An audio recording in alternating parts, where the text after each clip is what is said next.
So basically I'm Laurent Robert and I import natural paint and varnishes or sustainable products in the UK and in Ireland. So I think the principle would be the develop design that does no harm but contributes to a sustainable way of good life, long term and globally, also applied in mass production. I think it's relevant to what I do because by importing you need to go and speak to architects, property developers and basically big players in the construction industry. And with a background that I have, they deliver seminars, presentation, that sort of thing. And you try to take them out of their comfort zone. So when an architect is actually asked to use a sustainable product, his first question are going to question basically the product. Does it work? He doesn't want to build a building and then in 3 years' time having some problems with the building. He wants to make sure that it's going to be sustainable as far as the lifespan of the building is concerned.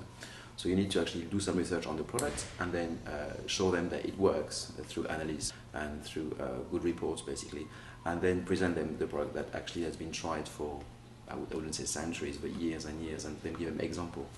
So in that field, it's very important to actually educate some people in trying to think outside the box. Hence why I think this developing a design that does no harm but contributes to a sustainable way of a good life is totally relevant to what we do. I'd like to describe myself as a mediator. I just find some answers. I try to listen to the questions that are being asked and then look for the answers and then put the people in the right direction, hopefully in the right direction. But I do shake people out of their comfort zones. I don't know if that helps in educating people or not, but I think it does. I think it's always good to actually question what you're doing. You can't take everything for granted. So you need to start looking at other ways of going forward in our industrial world with different actions, different angles, basically. I think it's taken a long time coming, but it's at last now on our doorstep. It's kind of odd when I was a kid that people were looking at sustainability and green issues were seen as hippies. Going to Woodstock and not really having a lot of weight in the social circle. Now it seems like we are listened and we are heard. Yeah, we are heard a lot more. I don't wear dreadlocks. I'm a normal kind of guy, but I do actually have presentation with people who are going to listen and understand and ask questions also. So I think it has moved dramatically. The shift is quite tremendous. So it's about time also. Some people saying it's too late. I would say it's never too late to do good. But some people start to now look at, well, in my world, for example, buying paint is one thing, but you need to look at how the paint is produced. Obviously, the harm to the environment is not just the paint, but the production of the paint also. So you look at the big picture, not just the finished product, but how it has come onto your walls. When we started the company, we said we had to find a motto, we had to find something that would define the company, sort of sentence that would give us direction.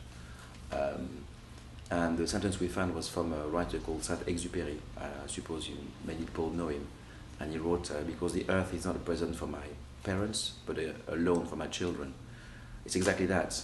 It's not something that belongs to us. It's a loan for our lifespan. So compared to what we do, being able to design something that does no harm to the environment is very important, because once we have gone, we need to leave something for our kids to be proud of. And this is one way to actually, I would say, in my very small spiritual world, to actually stay alive after the limits of life. You actually leave something so that people remember it. So I don't want to leave a hole. I want to leave something that is going to stay. So if you look at, once again, at the production of all the paint industry, all the chemical industry, it's amazing the amount of damage that it does to the environment. So if you can stop that and look at other ways of producing, we need paint, fine, fair enough. I suppose Michelangelo was not painting the Sistine Chapel with chemical paint, it was natural pigment. So there are ways to actually make things happen and not leave such a big print on what we leave behind, basically.